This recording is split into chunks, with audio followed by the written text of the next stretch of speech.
Hello बच्चों, आज हम लोग मराठी अक्षर भारती इयत्ता 9वीं का लेसन नंबर 4 GIP रेल्वे इसके क्वेश्चन एंड आंसर स्टडी करेंगे। प्रश्न 1, रिकाम्या जागी योग्य पर्याय लिहून वाक्य पूर्ण करा। Fill in the blanks. First, भारतात सर्वांत पहिली रेल्वे डैश येथून सुटली। तो इंडिया की सब में पहली रेलवे कहाँ से छूटी थी? 4 ऑप्शन है, ठाणे, मुंबई, कर्जत, पुणे। तो इसका सही ऑप्शन है मुंबई। दूसरा, रेल्वेकडे लोकांना आकर्षित करण्यासाठी डैश ठेवले। तो रेलवे की तरफ लोगों को अट्रैक्ट करने के लिए क्या रखा गया था? 4 ऑप्शन है, टिकट, बख्शीस, इनाम, प्रलोभन। तो सही ऑप्शन है इनाम। प्रश्न 2, आकृतिबंध पूर्ण करा। भारतातील पहिल्या रेल्वेच्या उद्घाटनाची पूर्वतयारी। तो भारत के सबसे पहला जो रेल शुरू होने वाली थी उसके उद्घाटन के लिए क्या तैयारी की गई थी? तो 4 पॉइंट्स लिखना है। फर्स्ट, 10 मोठे खोलीवज डबे पानान फुलांचे हार, तोरणे, निशाने लावून सजवले। तो 10 बड़े बड़े रेलवे के कोच हार लगा के और उसके अंदर कलरफुल तोरणे लगा के, निशान लगा के सजाए गए। दूसरा, इंजिनावर इंग्रजांचे मोठे निशान फडकवले। उसके इंजिन पर अंग्रेज़ों का बड़ा निशान लगाया। तीसरा, डब्यात गादीच्या खुर्च्या व कोच यांवर रेल्वेचे डायरेक्टर व इतर नगरशेठ विराजमान झाले। अब डब्बों में अच्छी गादी के कुर्सी लगाकर उसके ऊपर रेलवे के डायरेक्टर और बड़े बड़े बम्बई के जो सेठ थे उस वक्त के वो सब बैठे। और लास्ट चौथा, 5 वाजता शिटीचा कुर्ण फुंकून प्रवास सुरू झाला। 5 बजे सीटी बजाकर ज़ोरदार सफ़र शुरू हुआ। प्रश्न 3, आकृति पूर्ण करा। अ, रेल्वे असावी म्हणून उठाव करणारे, यानी बम्बई में भी इंडिया में भी रेलवे शुरू करना चाहिए ऐसा प्रस्ताव किसने रखा? तो सर जमशेदजी जीजीभाई और जगन्नाथ नाना शंकर शेठ, ये बम्बई के बड़े बड़े सेठ थे, इन्होंने रखा। आ, इंडियन पेनिनसुला रेलवे धावलेली ठिकाणे।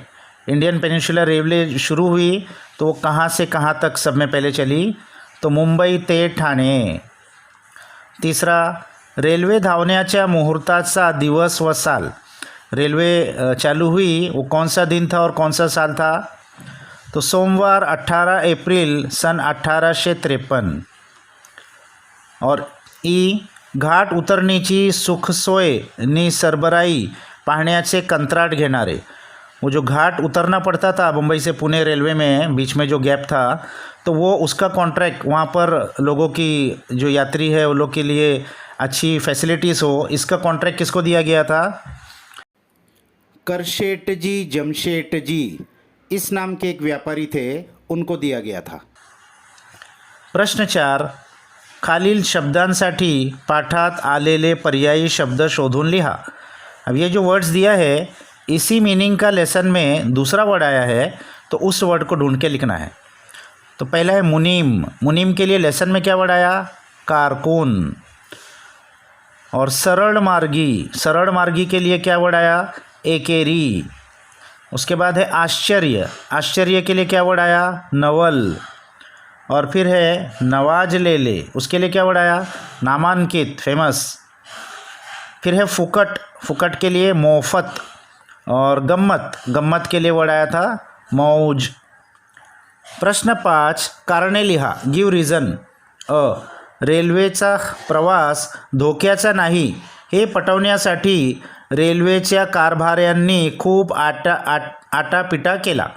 तो रेलवे का जो सफ़र है ये इसमें कोई ख़तरा नहीं है, ये बताने के लिए रेलवे के जो कर्मचारी थे, एम्प्लॉय थे, उन्होंने बहुत मेहनत की। तो इसका रीज़न क्या है? तो रेल्वेचा प्रवास धोक्याचा नाही हे पटवण्यासाठी रेल्वेच्या कारभाऱ्यांनी खूप आटापिटा केला, कारण वाफेच्या गाडीत बसायचा लोकांना धीर होईना, क्योंकि वो स्टीम इंजन में बैठने का लोगों को करेज नहीं हो रही थी, हिम्मत नहीं हो रही थी। आ, इंग्रजांनी देऊ केलेली मुंबई ठाणे रेल्वे प्रवासाची इनामे काही दिवसांनी बंद करण्यात आली। तो मुंबई ठाणे चलने वाली जो पहले रेल थी, इसमें शुरू में इनाम रखा गया था और कुछ वक्त के बाद वो इनाम बंद कर दिया गया. क्यों? तो इंग्रजांनी देऊ केलेली मुंबई ठाणे रेल्वे प्रवासाची इनामे काही दिवसांनी बंद करण्यात आली, कारण लोकांचा धीर चेपला व लोकांची जाण्यासाठी गर्दी होऊ लागली. कुछ दिनों के बाद लोगों में हिम्मत आ गई और उसमें जाने के लिए बहुत गर्दी होने लगी, तो फिर वो इनाम बंद कर दिया गया. प्रश्न 6. स्वमत. अ. रेल्वेचा शोध देशाच्या आर्थिक विकासाला गती देणारा ठरला. तुमचे मत लिहा. तो रेलवे की ये जो इन्वेंशन थी, इससे देश के आर्थिक विकास में, इकोनॉमिक डेवलपमेंट में बहुत मदद मिली. तो इसके ऊपर अपना ओपिनियन लिखिए. तो इसके लिए हम लोग ये आंसर लिख देंगे.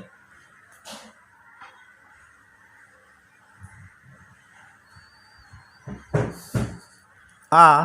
स्वातंत्र्यपूर्व काळात भारतीयांवर असलेल्या अंधश्रद्धांच्या प्रभावांसंबंधी तुमचे विचार स्पष्ट करा. तो इंडिपेंडेंस के पहले के वक्त में इंडियन लोगों पर अंधश्रद्धा, इसका बहुत प्रभाव था. तो इसके ऊपर अपना ओपिनियन लिखिए. तो इसका आंसर हम ये लिख देंगे,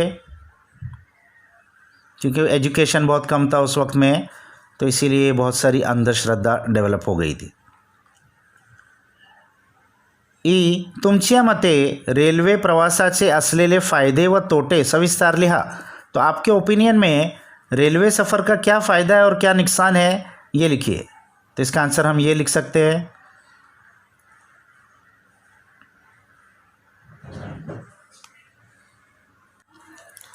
अभी नेक्स्ट है भाषाभ्यास, यानी ग्रामर का सेक्शन होगा. इसमें हम पढ़ने वाले हैं समास. तो खालील वाक्य वाचा व अभ्यासा. अ गट ब गट, दो ग्रुप दिया है. पहले ग्रुप का पहला सेंटेंस है सूर्याचा उदय झाला, और ब गट में है सूर्योदय झाला. और दूसरा सेंटेंस है प्रत्येक दिवशी त्याची प्रतिष्ठा वाढत गेली, और ब गट में है दिवसेंदिवस त्याची प्रतिष्ठा वाढत गेली. यानी सूर्याचा उदय, इस वर्ड को सूर्योदय, दो वर्ड को मिला के एक वर्ड बना दिया गया. और प्रत्येक दिवशी, इसको भी दो वर्ड को मिला के दिवसेंदिवस एक वर्ड बना दिया गया, यानी कंपाउंड वर्ड बन गया है. तो अब इन्होंने क्या पूछा है, खालील प्रश्नांची उत्तरे द्या. एक. दोन्ही गटातील वाक्यांचा अर्थ एकच आहे का? दोनों गट के जो सेंटेंसेस है उनका मीनिंग एक ही है क्या? तो हाँ, एक ही है. यस, क्योंकि सूर्याचा उदय, उसी को सूर्योदय कहते हैं, और प्रत्येक दिवशी, उसी को दिवसेंदिवस कहते हैं, सिर्फ उसको शॉर्ट कर दिया गया है. और दूसरा, दोन गटातील शब्द सारखे आहेत का? वर्ड्स भी सेम है क्या? तो नहीं, वर्ड्स तो सेम नहीं है. वहाँ दो वर्ड थे, यहाँ उसको शॉर्ट करके कंपाउंड वर्ड्स बना दिया गया है. तो थर्ड, अधोरेखित शब्दांमध्ये अ गट आणि ब गटातील शब्दांमध्ये कोणता फरक आहे? तो जो अंडरलाइन किए हुए वर्ड्स है, इसमें क्या फ़र्क है अ गट और ब गट में? तो अ गट में वो बड़े थे, दो वर्ड्स था या दो से ज़्यादा वर्ड्स था, और ब गट में उसको शॉर्ट फॉर्म करके कंपाउंड वर्ड बना दिया गया है. मीनिंग सेम है. तो ये फ़र्क है.